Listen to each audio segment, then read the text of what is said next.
నమస్తే. సిరిసిల్లలో కాంగ్రెస్ పార్టీ శ్రేణులు అలాగే బీఆర్ఎస్ పార్టీ శ్రేణుల మధ్యలో తీవ్రమైనటువంటి తోపులాట జరిగింది.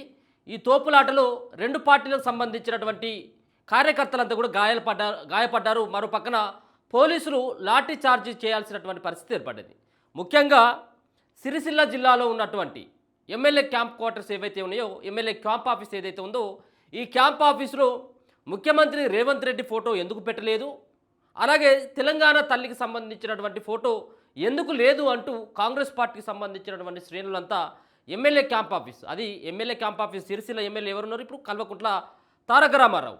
సో కేటీఆర్ సంబంధించినటువంటి కార్యాలయంలో ఖచ్చితంగా ముఖ్యమంత్రి ఫోటో ఉండాల్సిందే, మరో పక్కన తెలంగాణ తల్లి ఫోటో ఉండాల్సిందే అని చెప్పేసి కాంగ్రెస్ పార్టీకి సంబంధించినటువంటి చాలామంది నేతలంతా కూడా పెద్ద ఎత్తున బీఆర్ఎస్ పార్టీకి సంబంధించినటువంటి వర్కింగ్ ప్రెసిడెంట్ ఎవరైతే ఉన్నారో కల్వకుంట్ల తారక రామారావు సంబంధించినటువంటి ఆఫీస్ మీదకి కూడా వాళ్ళు వెళ్ళినట్టుగా తెలుస్తూ ఉన్నది. సో ముఖ్యంగా దాంట్లో ఎమ్మెల్యే క్యాంప్ ఆఫీస్ అంటే అది ప్రభుత్వానికి సంబంధించినటువంటి ఆస్తులుగా పరిగణించాలి. అది ఆయన సొంత సంబంధించినటువంటి ఫామ్ హౌస్ అయితే కాదు. గతంలో మనం చూసుకోవచ్చు, ఎమ్మెల్యేకు సంబంధించినటువంటి గుడెం మహిపాల్ రెడ్డి ఎవరైతే ఉన్నారో, పటాన్ చెరువు సంబంధించినటువంటి గుడెం మహిపాల్ రెడ్డి ఆయన కాంగ్రెస్ పార్టీలో చేరినప్పటికీ ఆయన కాంగ్రెస్ పార్టీకి సంబంధించినటువంటి ముఖ్యమంత్రి, కాంగ్రెస్ పార్టీకి సంబంధించినటువంటి ఎమ్మెల్యే ఇప్పుడు ఆయన గుడెం మహిపాల్ రెడ్డి. మరి ఎందుకు ఆయన ఫోటో ఎందుకు పెట్టుకోలేదని చెప్పేసి అంటే, నా ఇష్టం ఉంటే పెట్టుకుంటే లేకపోతే లేదు, నా డాష్ల పార్టీ అని చెప్పిండు. ఒక పక్కన మొన్న జరిగినటువంటి చంద్రశేఖరరావుకు సంబంధించినటువంటి వరంగల్ సభ అవుతా ఉంటే అది ఎమ్మెల్యే క్యాంప్ ఆఫీస్కి సంబంధించినటువంటి అదే గుడెం మహిపాల్ రెడ్డికి సంబంధించినటువంటి ప్రహారీ గోడకి ఆడ ఆ పోస్టర్లు అంటించిండు. అది గోడల మీద కేసీఆర్కి మద్దతుగా రాసిండు. ఆయన ఎక్కడ కూడా వాళ్ళు మరి స్పందించినటువంటి పరిస్థితిని, మొత్తానికి నా ఇష్టం ఉంటే పెట్టుకుంటే లేకపోతే లేదని గుడెం మహిపాల్ రెడ్డి అన్నటువంటి మాటలు మనకు అందరికీ గుర్తు. ఇప్పుడు ఎందుకు పెట్టుకోవట్లేదు, ఆ రోజు కూడా గొడవ అదే.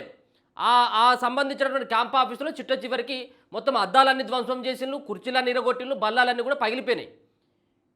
చిట్ట చివరికి ఏం చేసిండ్రు, పోయి ఎమ్మెల్యే క్యాంప్ ఆఫీస్ తలుపులు బద్దలు కొట్టి అక్కడ రేవంత్ రెడ్డి ఫోటో పెట్టిండ్రు. ఏది గుడెం మహిపాల్ రెడ్డి సంబంధించినటువంటి క్యాంప్ ఆఫీస్లో. ఇక ఇప్పుడు అక్కడ జరిగినటువంటి తీరుగానే సిరిసిల్లలో సైతం కేటీఆర్కు సంబంధించినటువంటి క్యాంప్ ఆఫీస్లో అది కూడా పార్టీ సంబంధించినటువంటి అది ఏదైతే ఎమ్మెల్యే క్యాంప్ ఆఫీస్ అది ప్రభుత్వానికి సంబంధించినటువంటి కార్యాలయం. ఏ ప్రభుత్వం ఉన్నప్పటికీ కూడా ఆ ప్రభుత్వానికి సంబంధించినటువంటి ఆధ్వర్యంలో ఉంటాయి.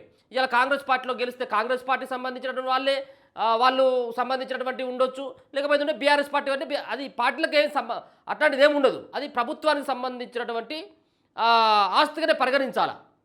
సో దాంట్లో మా యొక్క ముఖ్యమంత్రి యొక్క ఫోటో ఉండాలని చెప్పేసి పెద్ద ఎత్తున కూడా అక్కడికి వెళ్ళడం జరిగింది.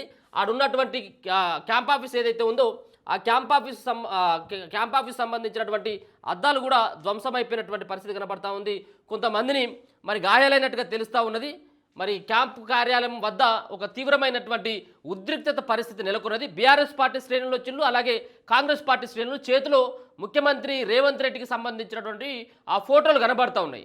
ఆ ఫోటోలు ఎందుకంటే కేటీఆర్కు సంబంధించినటువంటి camp office, MLA camp office ఏదైతే ఉందో ఆ క్యాంప్ ఆఫీస్లో రేవంత్ రెడ్డి గారి ఫోటో పెట్టాలని చెప్పేసి డిమాండ్ చేస్తూ పెద్ద ఎత్తున కాంగ్రెస్ పార్టీ శ్రేణులు వచ్చి ఆడ ఎందుకు పెట్టట్లేదు అని చెప్పేసి వాళ్ళు వస్తున్నారని తెలుసుకున్నటువంటి బీఆర్ఎస్ లాఠీ చార్జ్ అవుతా ఉన్నాయి. తలకాయలు పలిగిపోయినాయి, చాలామంది తలకాయలు పలిగిపోయినాయి, కొంతమందికి తీవ్రమైనటువంటి గాయాలైనాయి. ఇప్పుడు సిరిసిల్ల ప్రాంతంలో పెద్ద ఎత్తున కూడా బీఆర్ఎస్ పార్టీ శ్రేణులు మళ్ళా కాంగ్రెస్ పార్టీ శ్రేణులు మళ్ళా గుమిగూడేటువంటి పరిస్థితికి వస్తూ ఉన్నది. అక్కడ మళ్ళీ ఇప్పుడు ఆడ ఒక యుద్ధ వాతావరణం కనబడతా ఉన్నది.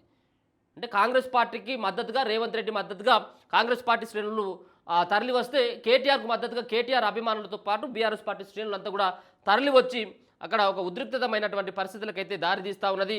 ఆ ఎమ్మెల్యే క్యాంప్ ఆఫీస్కి సంబంధించినటువంటి అద్దాలు పూర్తిగా ధ్వంసమైపోయినాయి, కుర్చీలు కూడా ఇరిగిపోయినాయి. ఇక మరి దీని పట్ల మరి ఏ పార్టీలు ఎట్లా మాట్లాడితే అనేది కూడా చూడాలి. ఒకసారి చూస్తే సిరిసిల్ల ఎమ్మెల్యే కేటీఆర్ క్యాంపు కార్యాలయంలో రేవంత్ రెడ్డి ఫోటో పెడతామని వచ్చి వాళ్ళు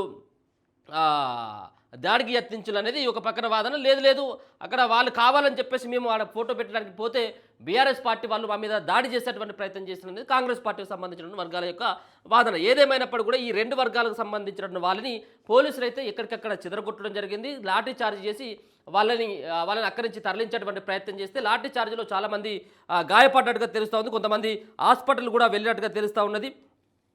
మరి రేవంత్ ఫోటో కోసం వాళ్ళంతా రోడ్ల మీదకి వచ్చి ఇప్పుడు కొట్టుకునే కాడికి వచ్చింది ఇప్పుడంతా.